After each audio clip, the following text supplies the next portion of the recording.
మరి కాల్మనీ కేసుల్లో కూడా ఏదో కీలకమైన ఎవిడెన్స్ వైసీపీ నేత ఇంతకుముందు ఫైబర్ నెట్ చైర్మన్గా చేసిన గౌతమ్ రెడ్డి గారి మీద కీలకమైన ఎవిడెన్స్ పవన్ కళ్యాణ్ దగ్గరకు చేరింది. ఎందుకంటే కొన్ని సైమల్టేనియస్గా ప్రభుత్వంలో కీలక పాలక పక్షంగా ఉన్న తెలుగుదేశంతో పాటు ఈయనకు కూడా సమాచారం చేరవేస్తున్నారు. ఒకవేళ ఎక్కడైనా చెక్స్ అండ్ బ్యాలెన్సెస్ వల్ల మొహమాటాల వల్ల ఆపేసినా ఈయన వెంబడే దాన్ని లేవనెత్తాను. ఏమంటారు సార్?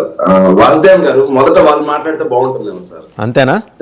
నేను ఒకే పక్షం ఉన్న వాళ్ళిద్దరు మాట్లాడిన తర్వాత మాట్లాడితే వీక్షకులు కూడా బాగుంటుంది అనుకుంటున్నాను సార్. సరే, ఎవరు రఫీ గారితో మొదలెడదామా? రఫీ గారు నమస్కారం. నమస్తే అండి.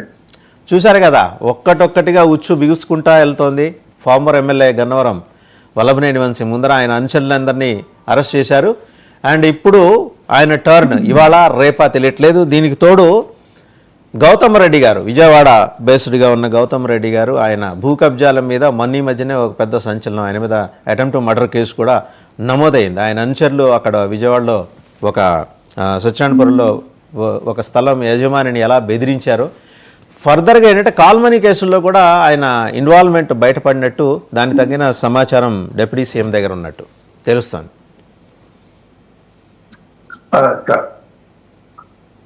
రఫీ గారు సార్ వినపడుతుందా? వినిపిస్తుందండి రఫీ గారు. వాసుదేవ్ గారు, మీకు అలాగే ప్యానెల్ ఉన్నటువంటి మిత్రులకి, అలాగే 99 వీక్షకులందరికీ కూడా శుభోదయం. మీరే చెప్తున్నారు కదా సార్, కూర్చో బిగుస్తుందో అది చేస్తున్న వాళ్ళకి చేసినంత. ఇప్పుడు గన్నవరంలో ఆఫీస్ తగలబెట్టారు, కార్లు తగలబెట్టారు, పట్టాభి గారి మీద దాడి చేశారు, జైలుకి తీసుకుని వెళ్ళారు, పోలీస్ స్టేషన్లు పెట్టి రాత్రి అంతా కొట్టారు. ఇవన్నీ జరిగినాయి కదా. ఇవన్నీ కూడా ఒక్కొక్కటి వస్తాయి. జగన్మోహన్ రెడ్డి గారు నిర్వాహకాలు చూసాగా నిన్న పివి రమేష్ గారు ఏం చెప్పారు, ఆయన ఇచ్చిన స్టేట్మెంట్నే మార్చేసి ఫైళ్లు మాయించేసి చంద్రబాబు నాయుడు గారిని ఎలా అరెస్ట్ చేశారు మొత్తం చెప్పారు కదా ఆయన. కాబట్టి ఇవన్నీ కూడా వస్తాయి. 5 నెలలు దాటింది, 6 నెలలు ప్రవేశించాం. 6 నెలల్లోనే మొత్తం ఎవిడెన్స్ ని మేము సేకరించలేము కదా.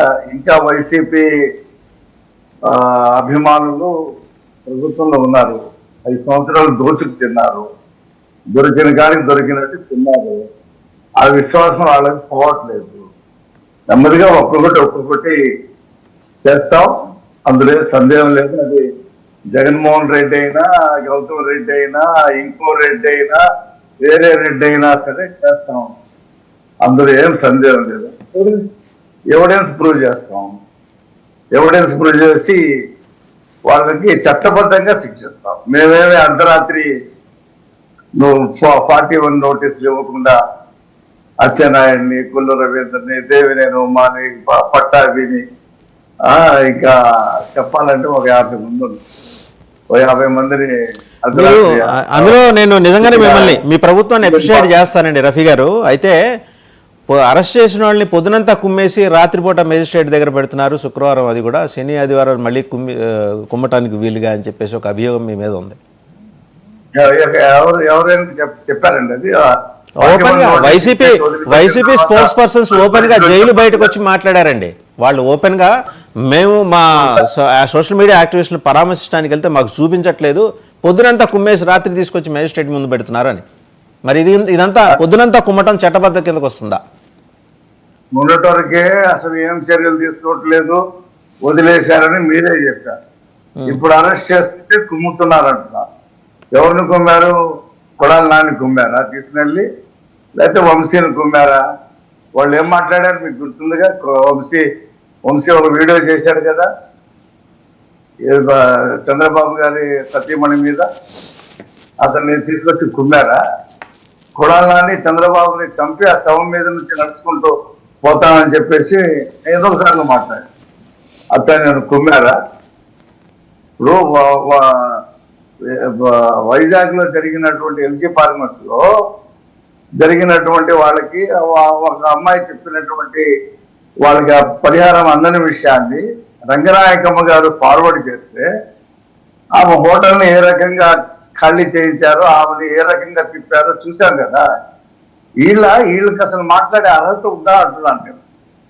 వీళ్ళు 5 సంవత్సరాలు చేసినటువంటి దౌర్జన్యాలన్నీ కూడా ప్రజల కళ్ళ ముందు కనిపిస్తుంటే వీళ్ళు నీతులు చెప్తారా? వీళ్ళు అది చేశారు ఇది చేశారని వీళ్ళు మాట్లాడతారా? సిగ్గు లజ్జ ఉండాలా మాట్లాడటానికి? ఆత్మవిమర్శ చేసుకోవాలా? మన హయాంలో మనం ఏం చేసాం, ఏ రకంగా మనం పరిపాలన చేసాం, ఎందుకు మన ప్రజలు 11 సీట్లకి పక్కన పెట్టారు, వైనాట్ 175 అని చెప్పి మనం ఎన్నికలకు వెళ్తే 11 ఎందుకు పెట్టారని చెప్పి ఆత్మవిమర్శ చేసుకున్నారా? ఏదో టీవీలు ఉన్నాయి కదా అని చెప్పేసి, బైకులు ఉన్నాయి కదా అని చెప్పేసి మాట్లాడితే సరిపోతుందా? ఏ ఒక్క విషయంలో వీళ్ళు చేశారు? ఇప్పుడు రాష్ట్రాన్ని ధ్వంసం చేశారు. ఒక రోడ్డు లేదు, ఒక పరిశ్రమ లేదు, ఒక ఫ్యాక్టరీ లేదు, ఒక ఉద్యోగ కల్పన సరే, లేదు. అపార్ట్ ఫ్రమ్ ఆల్ దిస్ అండి, ఈ మిస్సింగ్ కేసుల గురించి డిప్యూటీ సీఎం నిన్న ఒక ట్వీట్ చేశారు. ఒక ఇంగ్లీష్ డైలీలో వచ్చిన న్యూస్ ఆర్టికల్ బేస్కొని, అంటే మీకు ఆయన మెన్షన్ చేసింది 30,000, 18 కేసుల్ని ఛేదించడం అభినందనీయం అని చెప్పేసి. 30,000లో 18 ఎంత అండి? సముద్రంలో కాకిరెట్ట. అదే 18 అంటే ఆ సందర్భంలో ఇప్పుడు మొత్తం దేశవ్యాప్తంగా జరుగుతున్నటువంటి అంశం అది. మరి ఎక్కడికక్కడ మిస్సింగ్ అవుతా ఉన్నారు. ఇప్పుడు ఈ రాష్ట్రంలో 5 సంవత్సరాలు గంజాయి డ్రగ్స్ విచ్చలవిడిగా విరివిగా వినియోగించారు. రాష్ట్రంలో శాంతి భద్రతలు కరువైపోయింది. ఎవరైతే డ్రైవర్ సుబ్రహ్మణ్యాన్ని చంపి తీసుకొచ్చి డోర్ డెలివరీ చేశాడో ఈ మిస్సింగ్ కేసుల గురించి రఫీ గారు, ఈ మిస్సింగ్ కేసుల గురించి చెప్పండి. అంటే ఎంత ప్రోగ్రెస్ ఉంటుంది? కేవలం ఈ 18తోనే సంతృప్తి చెందుతారా? ఫర్దర్గా కనీసం ఒక 15-20 ఛేదించే అవకాశం ఉంది? ఖచ్చితంగా ఆ కంప్లైంట్స్ ఏవైతే ఇచ్చారో ఆ కంప్లైంట్స్ అన్ని కూడా రివ్యూ చేస్తున్నారు. ఆ మిక్సింగ్ లో వాళ్ళు చాలా మంది తిరిగి వచ్చారు. అవన్నీ కూడా శ్వేతపత్రం ఇస్తాం, దాంట్లో ఏమీ సందేహం లేదు. రైట్. ఏమైతే మళ్ళీ మీ దగ్గరకు వస్తానండి, కృష్ణాంజనేయులు గారి దగ్గరికి వెళ్దాం. కృష్ణాంజనేయులు గారు, సో ఇదండి ఒక ఇంగ్లీష్ డైలీ ప్రచురించిన కథనాన్ని బేస్ చేసుకొని డిప్యూటీ సీఎం శభాష్ ఏపీ పోలీస్ అంటూ ప్రశంసించారు. విజయవాడ సిటీ పోలీస్ కమిషనరేట్కి ప్రత్యేక ప్రశంస లభించింది. ఈ 18తోనే సరిపెట్టుకుంటారా? ఎందుకంటే ఆయన లెక్క ప్రకారం 30,000. మీరేమంటారు? వాసుదేవన్ గారు, గుడ్ మార్నింగ్. ప్యానల్ మెంబర్స్ అందరికీ నమస్కారం. కూటమి ప్రభుత్వం తరపున తెలుగుదేశం పార్టీ అధికార ప్రతినిధిగా రఫీ గారు ఒక కీలకమైనటువంటి స్టేట్మెంట్ ఇచ్చారు ఈ రోజున. ఇది మరి బహుశా అధికారికమైనటువంటి స్టేట్మెంట్ అవ్వచ్చు అని కూడా నేను అనుకుంటున్నా. ఈ ఎవరైతే మహిళలు, అమ్మాయిలు మిస్సింగ్ కేసులకు సంబంధించినటువంటి విషయంలో ఎన్ని ట్రేస్ అయ్యాయి, ఏంటి, దీనికి సంబంధించినటువంటి వ్యవహారం ఏందనేది ఒక శ్వేతపత్రం రిలీజ్ చేస్తుంది ప్రభుత్వం అని చెప్పారు. కాబట్టి ఇది మంచి పరిణామం.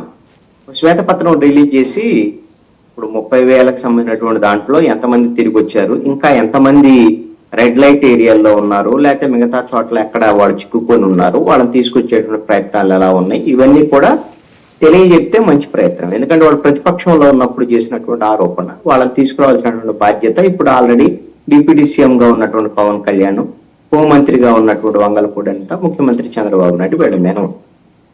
అయితే ఇక్కడ కీలకమైనటువంటి అంశం ఏంటంటే మన పోలీస్ శాఖకి ఆ విధమైనటువంటి సమర్థత కూడా ఉందండి. గతంలో ఏపీ సిఐడిలో ఉన్నటువంటి ఉమెన్ ప్రొటెక్షన్ సెల్లో